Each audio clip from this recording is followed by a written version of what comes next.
All right, all right.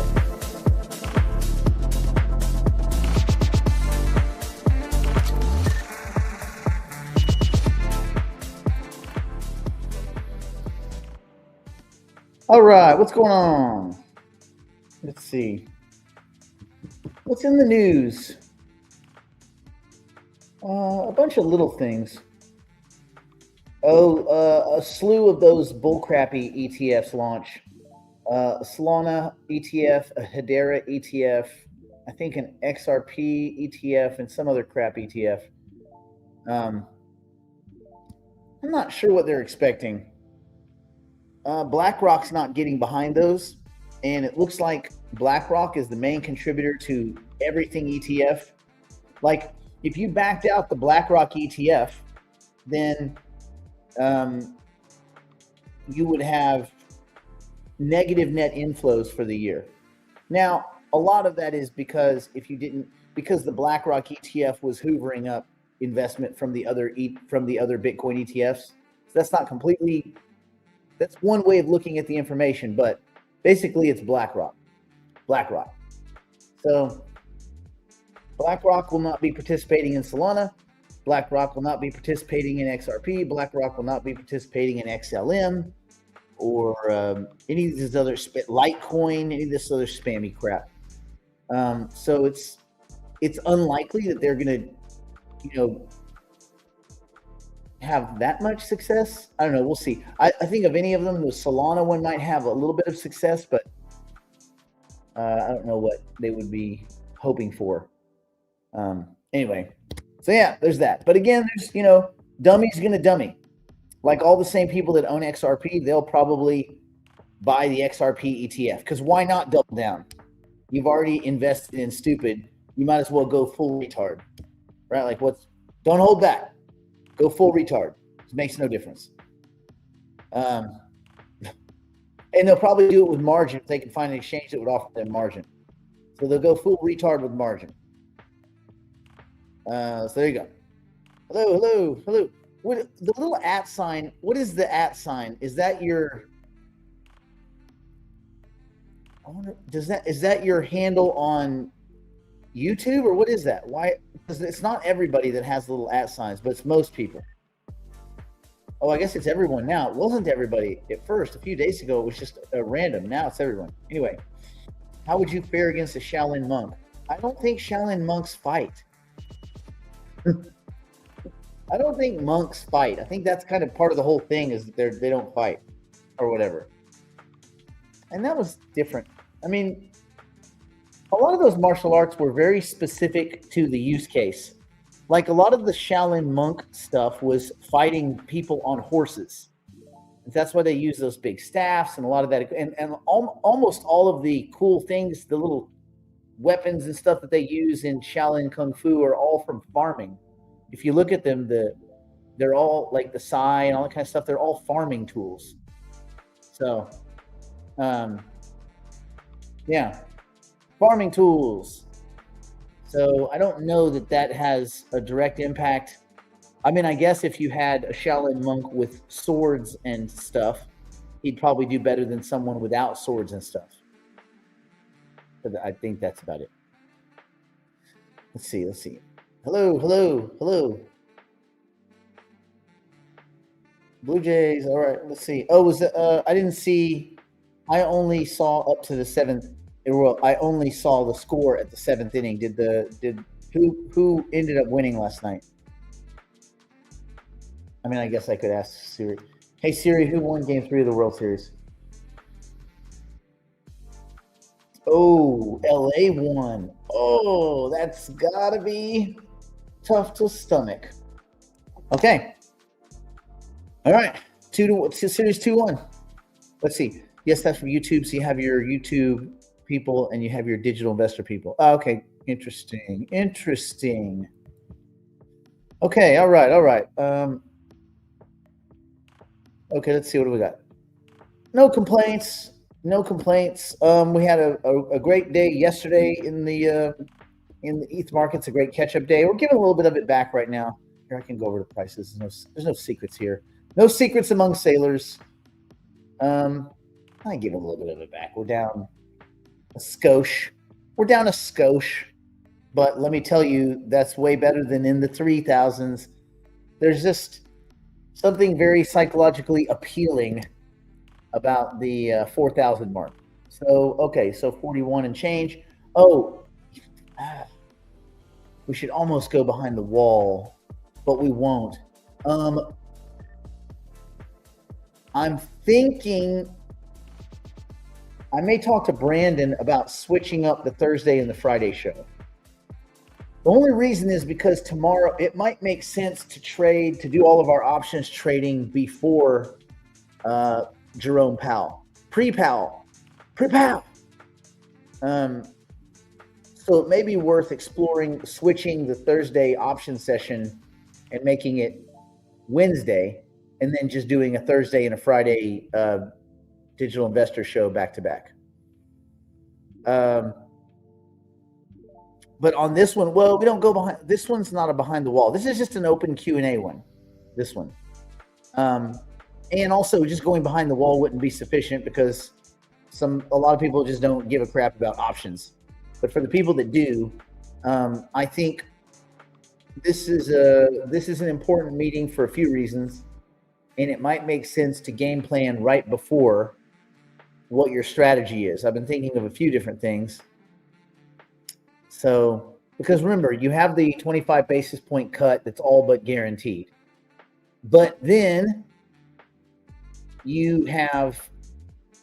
there's going to be, he's already made two comments, kind of loose comments. Jerome Powell, I'm saying, has already made two kind of loose comments about about QT, about quantitative tightening and running off assets from their balance sheet, which again doesn't. They run the assets off. Those assets end up back in the system where they can actually have a value as collateral instead of on the Fed's balance sheet where they have no value as collateral for those banks. And then the bank reserves, which have no value for those banks, go back to the Federal Reserve. So interesting. I mean, you earn some interest on the reserves, but the reserves are not money themselves. They're not currency. They have no moneyness. So depending on what he says, because there's a few different ways they could go. They could go, okay, we're stopping quantitative tightening. Okay. So remember, you have QE and you have QT, and then you have not QE, which is QE. So quantitative easing is the process. If you read it in a magazine or a book, it would say where the Federal Reserve purchases treasuries from banks, purchases bills, notes, and bonds, treasury assets from banks to provide liquidity to the marketplace. And that is bullshit. So what actually happens is they trade an illiquid asset called a bank reserve. It might as well be called monopoly money. And they take normally productive collateral that banks would use in repo, lending in repo and getting interest and all kinds of stuff, and just having a strong balance sheet. They steal those, and this is forcibly done, by the way. You're not given a choice. You do it. When the Fed, if you're a broker dealer with the Fed and they tell you they're doing it, they're doing it. You don't get to say no. They pull your quality collateral and they give you bank reserves. The idea is that you'll then go lend into society now that you have this inert asset, because you want to make some money. Okay, but that's not what happens, because banks go, well, if you're stripping me of all my collateral, that means, and you're doing QE, that means it's gotten really bad out there. We're not lending nothing. So there's that. Hold on. Get the microphone sounding better. It was way off to the side. So that's QE. And you can see that there's no actual money entering the system. So that's the problem. So if it's a monetary tool, but there's no monetary part to it, not valuable. So then you have QT. That's the reverse of that. Basically, getting back out of that collateral, letting it fall off the balance sheet, either because it times out, it's matured, or you trade it back to these facilities for their bank reserves, the bank reserves, which is not cash. And that's that.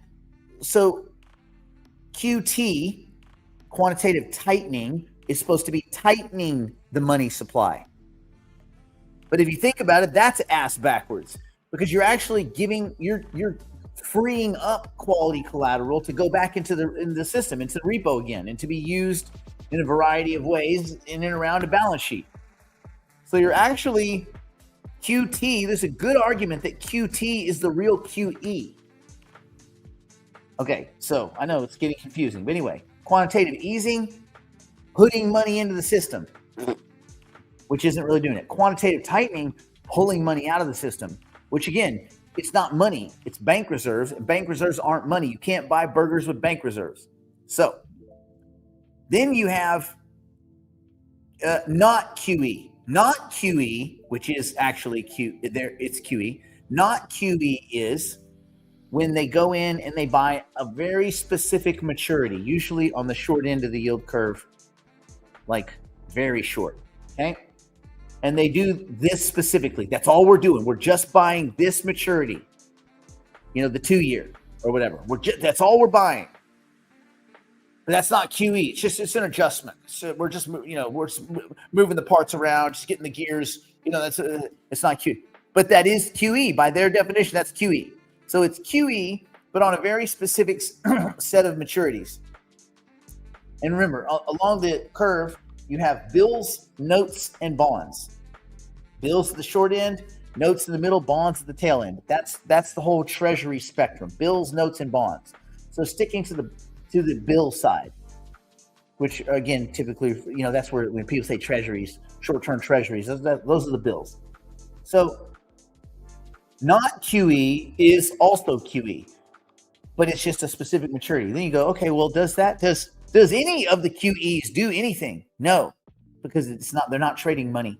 They're not trading real money. They don't have a money printer at the Federal Reserve. They don't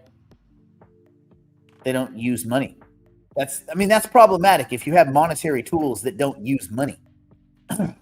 So that's it. They have the QE, the not QE, and the QT as their monetary tools, and then interest rate adjustments, which already more than one Federal Reserve chief has been like quoted, or whatever you want to call it, has said historically, I don't think rate adjustments have any effect in society. This was one of the big problems they had. Like even what Greenspan's conundrum or whatever was essentially, these guys all knew that interest rate adjustments don't do anything, but that's all they've got. So they have to sell you on this idea that interest rate adjustments are amazing.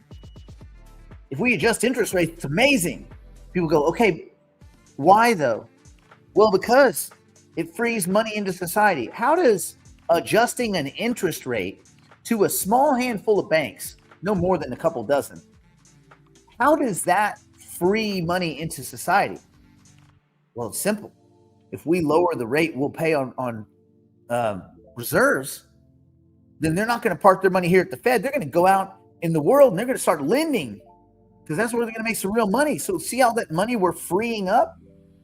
First of all, that's logically flawed on a lot of ways. One, it's not freeing up money if the banks are lending it into existence. Okay? And if that was the transfer mechanism, if it worked that way, then at least there would be an argument by the Fed that if we do this, they'll do this. That's what the thinking is. But people in the bond market, money dealers and banks and financial institutions, they don't care what the Fed does. They're going to balance. They're going to do all of their balance sheet shenanigans and machinations and lending and borrowing, repledging and pledging and all that. They're going to do all of that regardless, And it has nothing to do with what the Fed does. And what ends up happening is the Fed, in order to not eat their shoe every time they get in front of a microphone, they just follow the bond market. And pretty much wherever the bond market goes, the Fed somehow finds a way to match their policy to where the yield curve is. Data dependent, right? So that's that. So their monetary tools don't actually use money in them. So one might ask, well, then what do they do? They just are a public face. They are someone that you feel good because at night, the Fed's got our back. They got us. Everything's fine. We'll be fine because the Fed, because Jerome Powell, that guy can't find his ass with both hands. He can't find his dentures, much less steer the economy. None of these guys can. They're all just, well, like they say, empty suits. They're just the emptiest suits in the room, man. They are just nothing going on. Anyway, okay, so that's our little thing there. So, but if they say we're ending QT, so they say, okay, 25 base point cut, we're ending QT, that would be a two banger. Bang, bang, 2 bullets. One bullet would be the 25 base point cut, which we all know is coming. The other one would be the ending QT. If they did both of those, then naturally one would be inclined to think, wait a minute. Seems like they're in a little bit of panic mode. And conversely, it's reasonable to assume that they will start to talk about QE again, or not QE. We're just going to buy the twos, or whatever. That's it. They'll start to talk about either not QE or QE, which is QE. The QEs, the Qs, they'll start talking about the Qs again. So that would be, and that could be in a December meeting. So then there's a lot that goes into everything after the 25 basis point cut. It's everything that Powell, and remember, these are all the inflationistas. These are all the people that are extremely embarrassed about how wrong they've been for the last 2 years. So stupid that they were dumb in 2024, and they were the exact same dumb in 2025. The same mistakes, the same stupidity with the same data. Like, you have to be a dumbass to do what they've done with the data that they've had, and you make the same mistake twice in a row. Like, what a bunch of jackasses. But anyway, same exact. If there was like a mix between a Nobel Prize and a Darwin Award, like maybe Jerome can get a Nobel Prize for being so dumb twice. The same amount, like for being historically stupid twice. Normally you only get one bite at that apple. But he got to do it twice. He got to be historically stupid twice. That's pretty impressive. So good job, Jerome Powell. You're a jackass. So we'll see. So the wording of that meeting after the fact, the presser, after the 25 basis point cut, that's what people are looking for. And then that's going to affect, there is a sheesh load of leverage in the market right now. A lot of long leverage. And so if people don't get what they hear, if they don't get what they want or expect or some kind of positive thing, you could see Bitcoin sell off pretty good. Probably, I mean, there's a lot of leverage. It's not the way it was 3 weeks ago when everybody got nuked, but it's a lot. It's a lot. So we'll see. I'm curious to see if we melt up into the meeting. Like, I wouldn't be shocked if you saw 116K Bitcoin tomorrow into the meeting. And then, depending on what is said and how it's digested,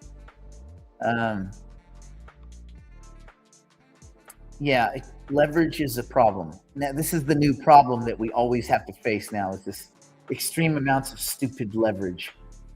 And we're just stuck with it now, these jackasses. Anyway, Stupid leverage is the new motif. Hello. Dodgers in the 18th inning with a home run. Jesus, that's sounds like a long game. I don't. Was it in the 18th? Actual 18th or 8th? Did you mean 18? Won't this upcoming rate cut impact crypto as well? Oh, I think, yeah, we just went through that. Okay. Regarding Hypercycle Korea deal, do you think it helps cement the value of Node Factory's ant fees because the Korea deal mathematically makes the ant fees worth about 5K each? No. How does the Korea deal make ant fees worth anything? How does anything make anything worth anything? You know what makes something worth something? Having a liquid secondary market, a liquid marketplace, secondary market, right? Because you can list anything for sale at any price. What people will trade it back and forth for, that's the real price at that moment. So will the Korea deal cement the value of node factories and AMPs? Absolutely not. It can't. It couldn't. Like, how would it? By what mechanism would it create a price? I know they keep talking about this, and I've brought this up over and over with the team. They're like, oh, it's going to be this much. Why? Oh, because that's what we're selling them for, and no one would ever sell something at a loss. Oh, right. There's no scenario ever in history where anyone has sold anything lower than the price they bought it. That is nonsense. And that is a bunch of well-intentioned people that are financially foolish. They all mean well. They do not at all in any way understand how markets work. Zero. There was this talk that I don't know. Anyway, no. There's no way that's possible. A secondary market, a liquid secondary market of buyers and sellers determines the price of a thing, and that's it. Now, will that deal create more potential liquidity in a secondary market? Maybe. But the nature of the deal is that Hypercycle is giving them $1 billion worth of node licenses and ant fees. Ant fees. They're giving them $1 billion worth of ant fees.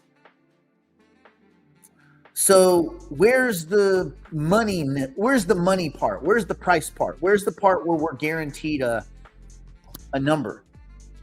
Doesn't make any sense. It's not possible. Say, well, what about their investment? No one knows what their investment does. No one has given me a clear, and I'm talking about the people that are doing that are crafting this deal. Can't give me a straight answer on what the deal actually is.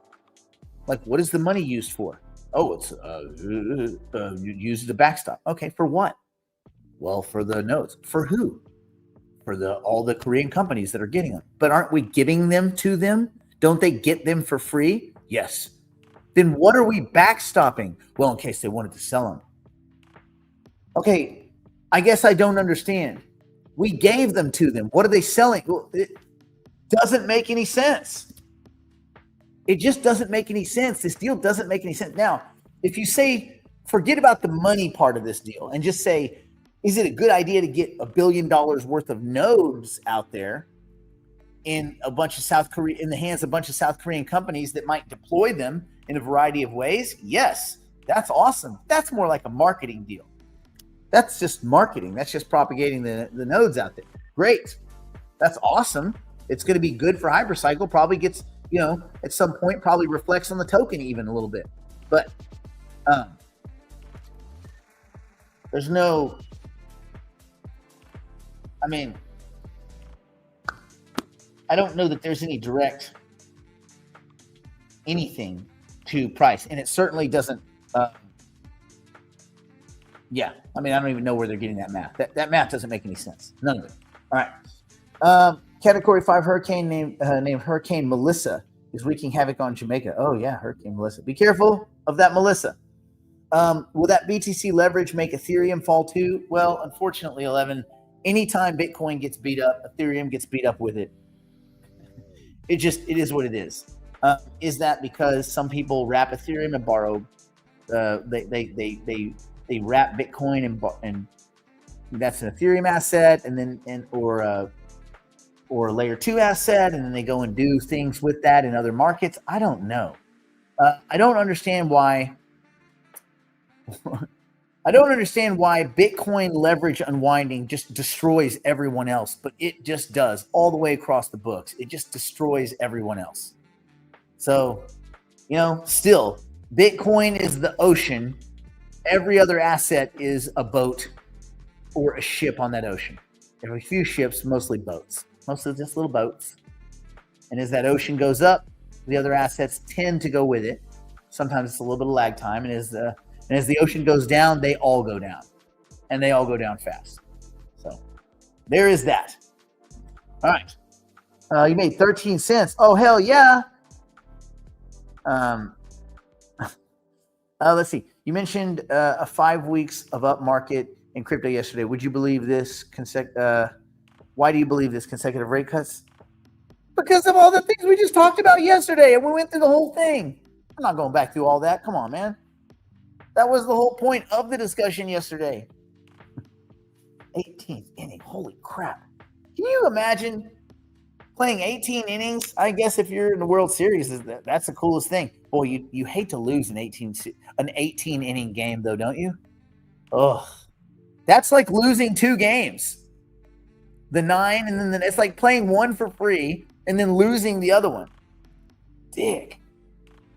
Let's see. Is leverage in crypto a one-sided trade, or is there someone taking the opposite side of that trade gamble, like in options?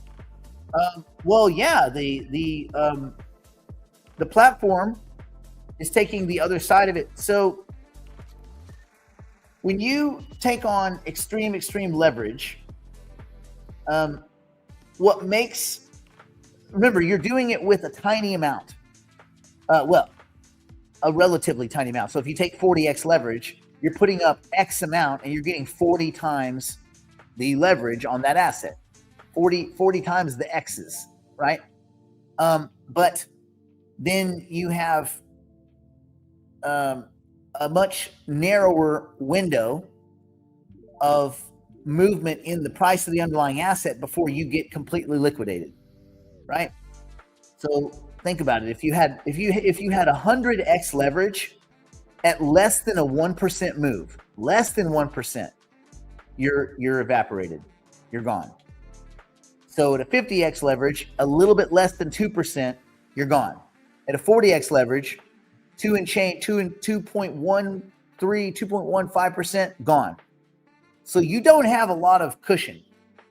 And so you get summarily liquidated. Now, the way that liquidation works, that depends on the platform. There's different platforms. They're mostly the same, but there may be slightly different ways. I know that in borrowing scenarios where when you're borrowing, and that's only usually a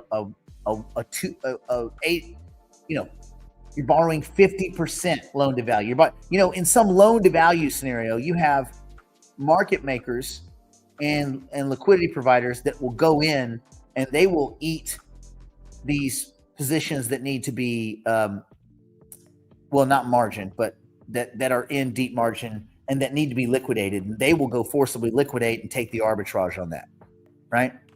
They'll liquidate your stuff and buy it super cheap on that and then do all that. The exact mechanism on hyperliquid, it's a technical mechanism. So I think it's got to be other investors' money on the other side of it. Because remember, hyperliquid's they're not trying to gamble. Market makers would sit in the middle of a lot of those deals like bookies. So you're investing on the other side.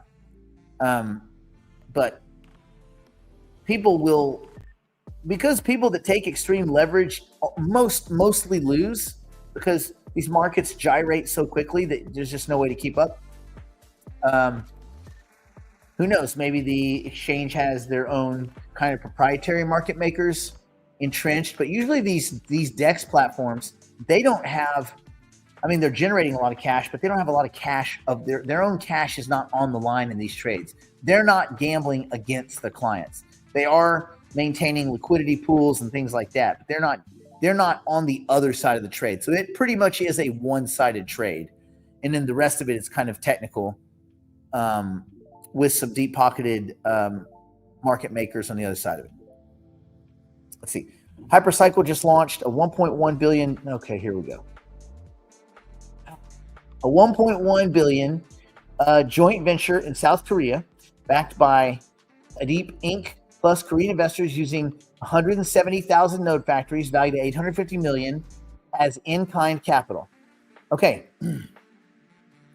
let's walk through this because I don't want to have anybody think I'm making fun of them, and I don't want you to think that I'm making fun of you. And yes. There's also a funding rate adjustment. That's a big part of it. Yeah, thanks, Bitcoin. So the funding rate gets higher and higher and higher as more people go onto the long side of a trade. So if you have a bunch of people going long with leverage, they have to pay a funding rate. Sometimes it's in real time. I know that Binance used to imply that funding rate every so many hours. I bet now it's almost real time.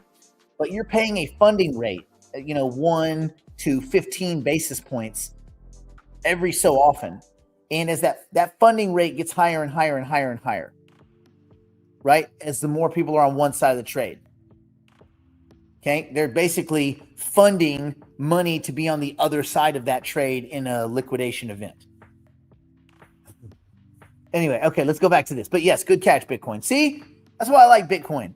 He will do his silly TA stuff, but every now and then he's Johnny on the spot, or should I say Bitcoin radio on the spot. All right. Okay, so let's dig through this. A joint venture. Cool. I'm Hypercycle. Everybody put on your Hypercycle hat. Okay. You take 170,000 node factories. Okay? You take those node factories and you give them to this joint venture. Here you go, joint venture. You have the node factories. Real quick, everyone. How much did those node factories cost you? Remember, you got your Hypercycle hat on. How much did those node factories cost you? Anyone? Anyone? Anyone? I'll give you a hint. It rhymes with zero. Those node factories cost you zero. Zero. Yes, Tom nails it. Zero. Zero. So say it with me. These things that you just gave them cost you nothing. So you value them as some random number. Okay, cool. You could say that they're a gazillion. How much are these? A gazillion? And no, Bitcoin, don't go back. Don't go buy the car back. I just gave you a compliment. Don't go buy the car back. Your TA is terrible. That's why you disappear for 3 days at a time. When your TA sucks, you disappear. And then the 1 day a week when it works, you come back. No, you were doing so good, man. You were doing so good. Okay, so we all agree that the node factories cost us zero. So our contribution to this deal, remember, we got our Hypercycle hats on. Our contribution is zero. Okay, please tell me if I've given you zero. It doesn't matter what you call our joint venture. Joint venture, JV. JV has 170,000 worthless things. Oh, well, there's no price on them. So these are worthless things. Worthless things. So where does the 5,000 per node factory come in? Is that because we as Hypercycle just said that's what they're worth? Well, let me ask you this. Let's put on the other part of the hat. You're a company. You are a company. Oh, don't claim to have a job. You know you don't have a job. You're rich. On one-on-one going to Malibu, I bet traffic is bad right now. Bad. Okay, so let's think about this. Think about this. In this joint venture is a bunch of nothing. Nothing. There's no money behind it. It's nothing. Okay? Nothing. So how do you derive a value? If we've given all of these node factories to the venture, ANFIs, whatever you want to call them. They have it in the venture that they got for free, that we made for free. Where does the value for the node come from at that point? It would be two ways, and this is a derivative process. A, it's making money for me, therefore that times some multiplier gives me a number in my mind that I would be willing to sell it for. Okay? Two, it increases the intelligence of my system. I like to use the example of an MRI, right? You have an MRI, and if you have a node running inside of it, a hypercycle node, it makes that MRI, it makes the AI inside there 20% more effective at diagnosing injury, right? That's a pretty significant margin. In health, in medicine, that would be massive. So there's going to be a value because now my machine's worth more. Therefore, hey, these nodes are awesome. They make my $98,000 or my $170,000 MRI machine 20% more effective. Therefore, to me, I'm going to go put one in every one of my MRI centers, in every one of my MRI machines. Yeah. Okay, cool. So they're worth, they're worth something on the secondary market. But there's no value to these things yet. There's just no value until somebody's willing to pay on a secondary market for that thing that you have. So that's it. That's the deal. There's no kind of cheating your way around that. You can't. I told him this was all voodoo math. I'm like, this part of the deal, I think, is like, oh, there's a $200 million backstop. Okay. What does that backstop do? Oh, well, it's for the nodes. Cool. How does it work? Well, it backstops. Yeah, you said backstop. I've heard the word backstop. You've all said backstop, but none of you will tell me what a backstop is. Oh, well, it's to if someone wants to sell the nodes. Who? All those companies that got them for free? If the companies that got them for free want to sell them, you're going to buy them in the joint venture and somehow this makes money? No, it's a backstop. That doesn't make any goddamn sense. And if you let's just do the math. Let's say you took all the money that they had.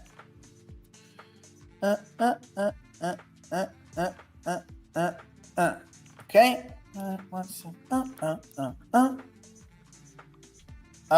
Even if you divided all of the money in the backstop by the 170,000 nodes that we as our hypercycle are giving them, if they all sold them,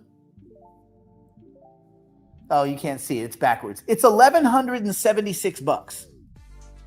So again, and let me tell you, if there's a panic to the door, that price is going to be way lower. But that's if the backstop money was used to compensate the people that got the node licenses for free. Wait, why would they be getting anything if they got it for free? Oh, well, it's so that they'll use it. But they get it for free. So I don't understand what are you backstopping? It doesn't make, you see where this stuff doesn't make sense exactly. And when you dig in and ask questions, there are no answers, which means that the people that are putting the deal together don't know either. And that's what was my original problem last week. Yep. So there you go. That's my frustrations on that. So yeah, that deal is cool as a marketing thing. It financially means zero. Now, if the money that the Korean government was investing could be used for other things, but see, I don't think it can. I'm at least it couldn't up to last week. I asked a lot of questions I didn't get any answers. I was like, what is this money for? And like, who gets to use it? What is the, who's controlling it? Like all this kind of stuff. I never got any answers. They just said, these are all really good questions. I'm like, yeah, I know, man, but like answer some of them. No answers. No answers. So yeah. Okay. Deal. Craig, we're about to both be billionaires. Well, I'd say my cats are probably worth $1 billion. Some billionaire. They're just tearing stuff up right now. They're definitely worth a negative $1 billion, like on damage. Just on damages alone.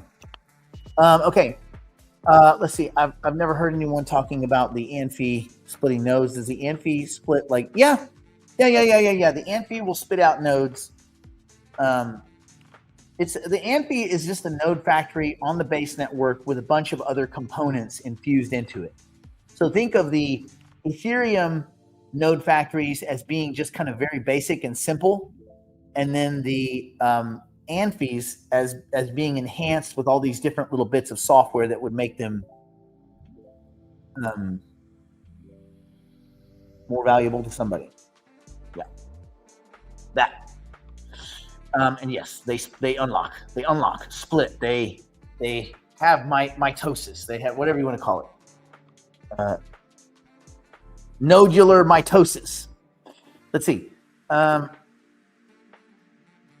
Yeah, you gotta look at things. You just gotta break things down to the simple. Like you can first principle most things. Let's see. New hypercycle coda. You either believe in the long-term vision and are willing to wait for the ROI, or you exit once the nodes are available on node market. Very simple. Yes. And let me tell you, what would my price be?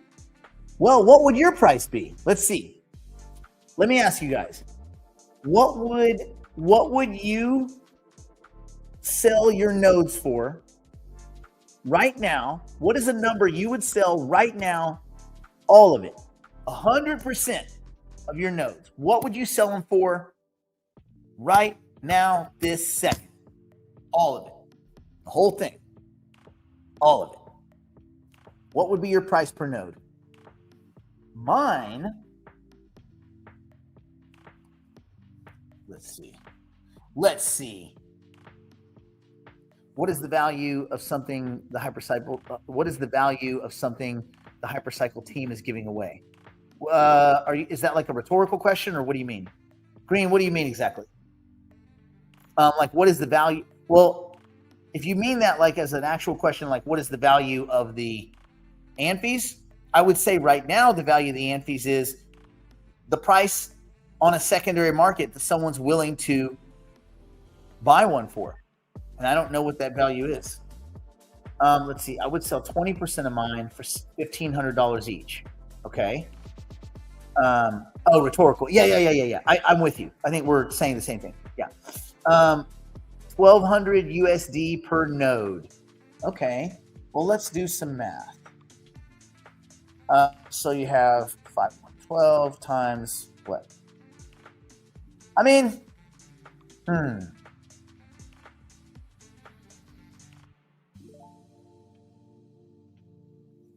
don't know, man. I might be in the 1,000 each camp.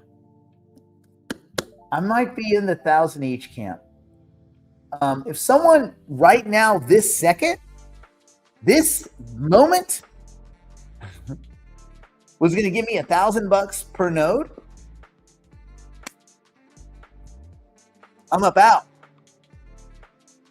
And then I will root from the sidelines, and Brandon and I will make sure you have an amazing marketplace to sell these things.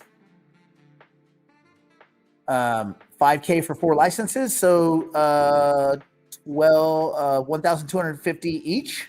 Is that what you're saying, or do you mean $5,000 times 4?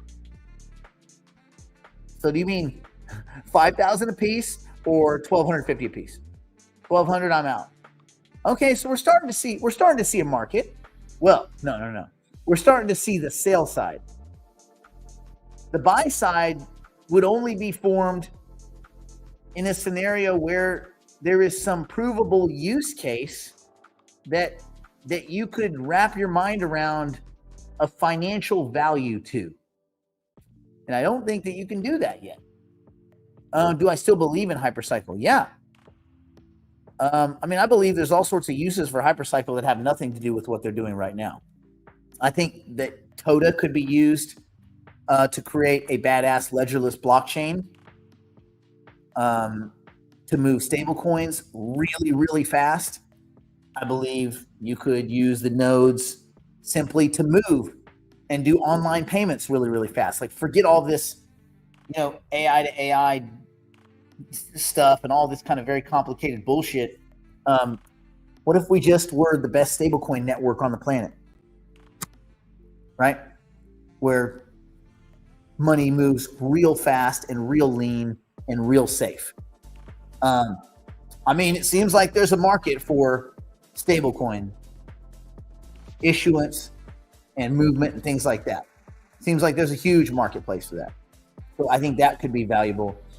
So I think there's all sorts of, and this is the other thing too, hypercycle is getting away from the crypto stuff. This could be a whole separate thing. So there's a lot of tech value, a lot of IP value. I don't know that this path is going to bear fruit. But think about all this. Think about your nodes as eventually being nodes that were spread out around the world, just processing real-time payments. How awesome would that be? And any currency could ride on its back. Remember the little C hypercycle, the little container that moves money one way and information back and this and that. That could move. It's not just one currency. There's a whole multitude of currencies that could be moving back and forth. So you can move any other distributed asset back and forth. I think that's probably where a lot of value is. Is there a chance that hypercycle technology will become obsolete? Well, there's always a chance that technology could become obsolete. So yes, is there a chance? Yes. There's always a chance, right? Who's using the Blackberries now? No one. So yes, there's always a chance. Is it likely in the near term? No. I think a greater question would be, is there a chance that people just don't ever understand hypercycle technology and so it never gets mass adoption? Yes, because they're not making a compelling argument to people over what the hell this is. Like, does anybody here actually know what it would take to launch a node if you had a machine at home, an AI machine? My microwave I have an AI microwave, and my washer and dryer are both AI. They're the Samsung AI ones. AI. Every time I do laundry, it's a little bit different. It's learning. So could I put a node? How could I put a node? How could I put a hypercycle node in my washer and my dryer to make the AI smarter? How? What the F would I even do? I don't know. I don't think anyone knows. I really don't think anyone other than Dan and maybe Toofy and Robert actually know how to deploy these things. I don't think anyone in the community knows how to deploy them.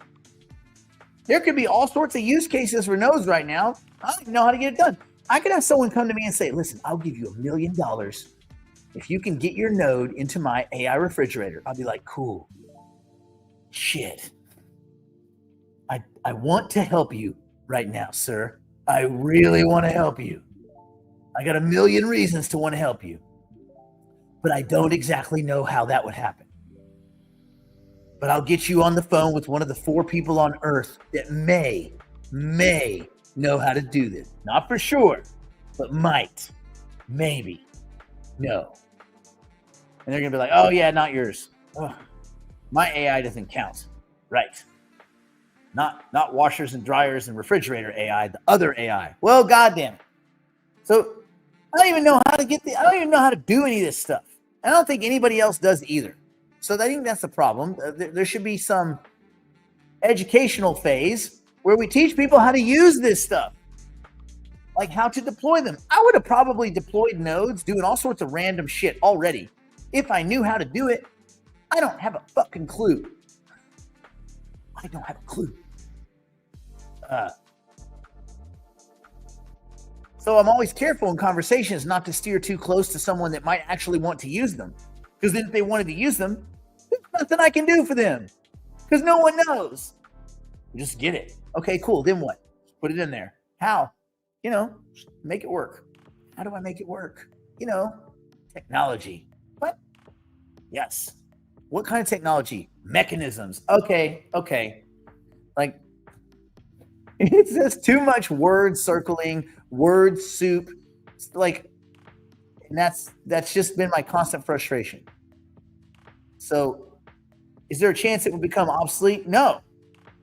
There's a chance no one will ever know how to use it. You have to spit out hypercycle HYPC hypercycle pretzel and then sell them at stadium. Yeah, maybe. I don't know. There's just all sorts of things that I would love to do that I can't because I don't think anybody understands how to do any of this stuff. Yeah, I think payment processing would be awesome. And I talked to Tufi about this 2 years ago. I was like, are you sure? We don't want to run a separate company kind of quietly on the side and, just do everything that Ripple was trying to do, but actually just do it technologically instead of with a bunch of scumbag, thievy, crooky pieces of shit like Ripple. Like I just drop the software out there and collect our tiny, tiny little piece and let the whole world use it like immediately. And then they're always like, no, the bigger thing is AI and all that. I'm like, okay. I mean, I think the bigger thing is payments. I mean, I think AI will need payments. Robots will need payments. Everybody needs payments. I think payments are the bigger thing than AI because AI will need payments. Therefore, payments have to be at least as big as AI or bigger because they're laid on top of it. So I think that'd be good. Anyway, very frustrating. So let's see. Getting a compelling value statement out of the tech head engineers, software devs was my challenge for actually. Where's the business? Yeah, I know, man. God. That's where that thing was like, make nodes, make money. I didn't mean make as in they got it wrong too. This is how down the tunnel they are. I was like, I put it in the group with the two finals guys. It's like make nodes, make money. It was a command, not a parable. Like if we all make more nodes, then we'll make more money. No. That's not what it meant. I meant make the nodes make people money. You guys, you nerds, brainiacs, find a way so that these nodes make us money. Make the nodes make money.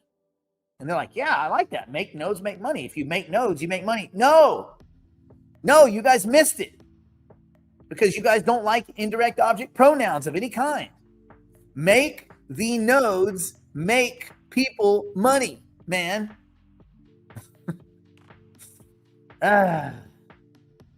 Yeah, but these things take time. Anyway, let's call it a day. It's going to be exciting for tomorrow. We'll let you know if we're going to flip-flop the option session from Thursday to Wednesday. We'll put it in the chats. I'll talk to Brandon about it. Yeah, I'll talk to Brandon about it. Maybe it might make sense. To do options tomorrow, even though we typically roll on Thursdays. If it's a nothing burger, yeah. Well, we'll see. Okay. All right. Stay in school. Don't do drugs. Don't do anything my poor and solvent drunk story MS grandmother or Brandon wouldn't do. And, we don't know where he is, what he's doing, but we know that it's probably cold. It's going to be 90 degrees here, probably a little bit hotter because I'm up on the hill a little bit. So I'm gonna guess we're at 91 to 92 degrees today. Yeesh. Looks like this 3/4 length shirt's coming off for a tank top. And on that note, I'm about.